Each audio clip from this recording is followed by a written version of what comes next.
What's up, YouTube? It's Gio here, your local entrepreneur.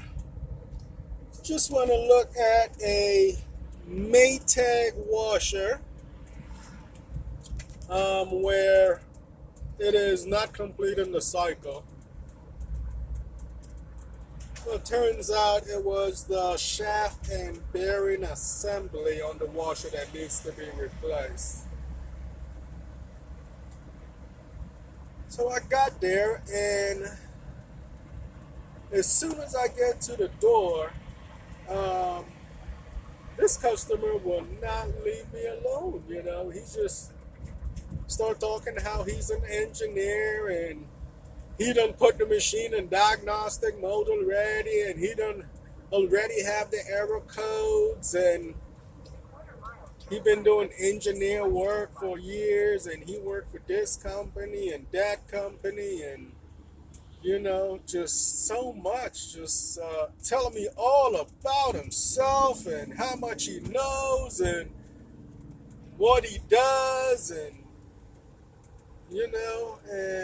he just will not leave me alone. It was just real hard. It was hard to have a minute to even think or get a word in. I was there to look at his washer. I was like, my goodness, in my head I'm thinking, oh my, did I come to look at the washer, or did I come to fix the client? Oh my goodness. Sometimes, some days out in this business, I feel like I'm a therapist sometimes. It's like a lot of these clients, it's like they just really need and really want someone to talk to. Just to to share, share about themselves, about them experiences.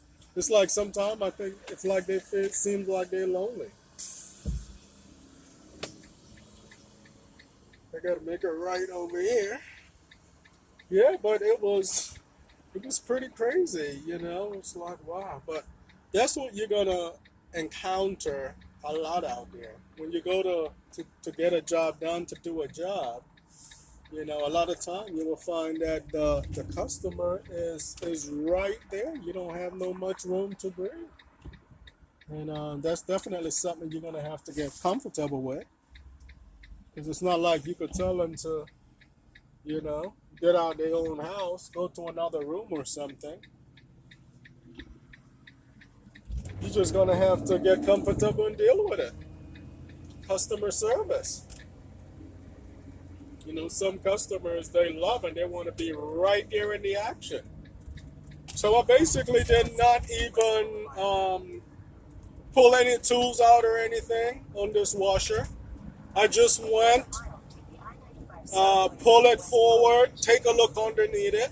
I could see that it's been leaking water straight down through the agitator, through the shaft.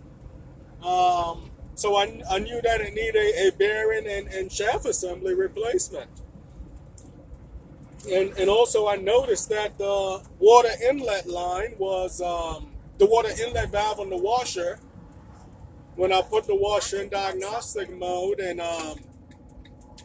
try to get water to inflow into the washer, I noticed it was pretty restricted. So one of the things I do when I notice that, just to check to see if it's the washer water inlet valve that's causing the reduction in water pressure, or is it coming from the actual house, where the hose is connected to the wall in the wash box.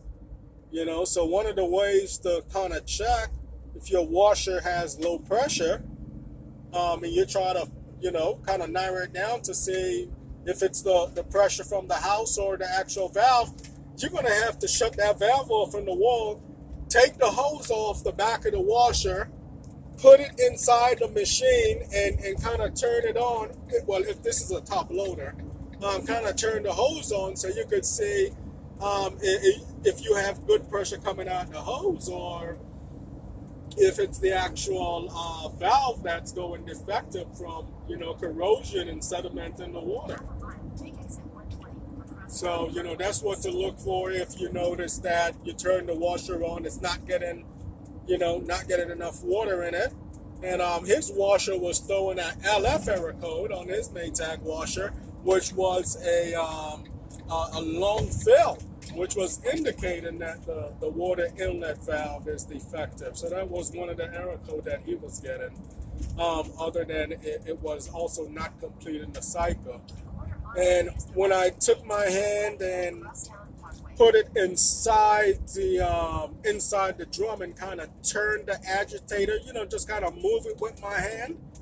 If you do that and you hear any kind of grinding noises, like any kind of grinding noises, you kind of know that water is probably getting down into the shaft and bearing assembly, and eventually, that seal, that whole bearing and shaft assembly will need to be replaced. Yeah, but the customer was just right there in my face, and that's something I'm used to. I was just trying to share that with you guys. That's something you're going to encounter a lot out here. You're going to find customers just right there. They want to see and watch everything you're doing. And if that's not something you're comfortable with or think you're going to be comfortable with, working right in front of customers, you know, might be the wrong business for you, because you're going to actually go through and find that happening quite a lot in this line of business. Yeah, so I gave him an estimate to repair his Maytag washer, to replace the water inlet valve, and put a new shaft and bearing assembly in the unit. Total repairs was, with parts, labor, it also come with a 2-year warranty, was about $580 something. So I gave him a pretty good price on it. He said he's going to go ahead and think about it to see, whether he want to get a new one or not. That's pretty fine, but that's no problem. I was paid my diagnostic fee to come out and inspect the washer. For him to, basically, I got a diagnostic fee for me to just show up, for him to tell me everything he knew about the washer and everything he knew himself and all of that. And he paid me a nice $70. I was there about 15 minutes, I would say. And, collect my diagnostic fee, gave him the estimate, and, move on to the next one. So some clients, they're going to want to talk your hair off, but, it's a part of the business. If he's going to pay me $70 for a couple minutes just to tell me his problem, or tell me how much he knows, then hey, that's what it is. $70 for 15 minutes. I'll take that all day long. I'll definitely take that all day long. Oh, yeah. So now I'm on my way to the next job. That job is for a Frigidaire refrigerator. No water and no ice. Customer stated she just changed the water filter. And now she's having no water and no ice. Almost there. So I'm going to check and see what that is. That is most likely going to be perhaps the water filter housing assembly on the unit.